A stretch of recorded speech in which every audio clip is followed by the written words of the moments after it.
and pressing concern. And doesn't the president know it? Take a listen. There's a chance that we could end up having a major conflict with North Korea. Absolutely. A major conflict with North Korea. Best-selling author and columnist Mark Steyn, what do you make of that?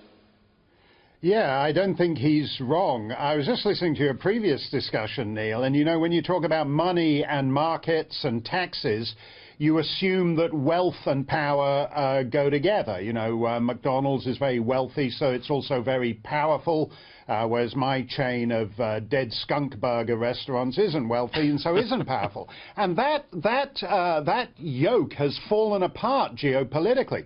We have the wealthiest societies in human history, countries like Norway and New Zealand, that can't project power to their own borders. And we have basket case states like North Korea, which has an all but undetectable GDP, but it's a nuclear power. And that world is not going to endure in equilibrium for very long. Sooner or later, if North Korea's nuclear, if Sudan goes nuclear, if Yemen goes nuclear, and all the rich countries spend nothing defending themselves, the world will collapse. And that's what's at the heart of the North Korean question. You know, I was talking to an analyst on this subject on Fox Business, which if you don't get, Mark, you really should demand. But one of the I love it. I love it, Neil. Wouldn't miss it. I did. But one of the things that came up, and quite seriously, it was a legitimate concern. Presidents of all stripes have dealt with, you know, these North Korean dictators, whether it's this guy now, his dad, or the grandfather before that, and they all try to broker some sort of a deal or agreement where they look the other way, or they hope that some sanctions will, you know, tighten the noose around the leader's neck, and he'll see the wisdom and change. It never does. So here's President Trump coming along to say, all right, something's got to change. This is getting really crazy. You are getting dangerous. You're launching missiles with a frequency you've never seen before, and eventually you're going to get lucky.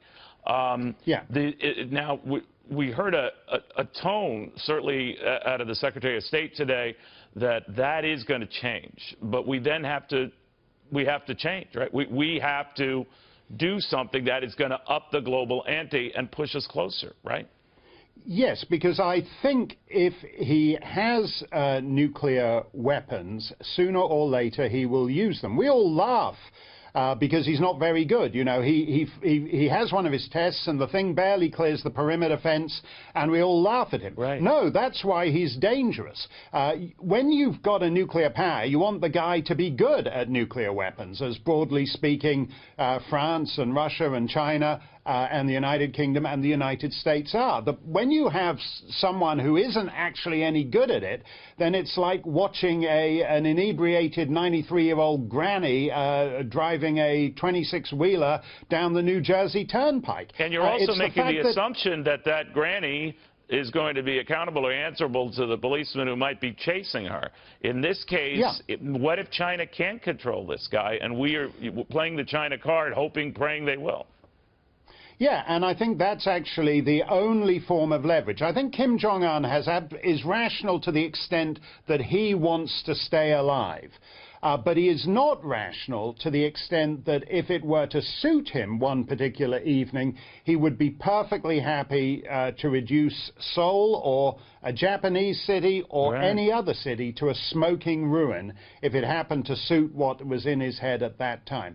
That world cannot continue, and so the Chinese have to be pressured to pressure North Korea into withdrawal. When you've only got 30 nuclear weapons, that's not like having hundreds and thousands. The fewer you have, the more likely you are to lose them, because it's use them or lose them. That's basically how it works at that level. Amazing. All right, Mark Steyn, thank you very, very much. A best-selling author, columnist extraordinaire from his compound in New Hampshire, it looks like there. But, Mark, always a pleasure. Thanks, Neil. Thank you.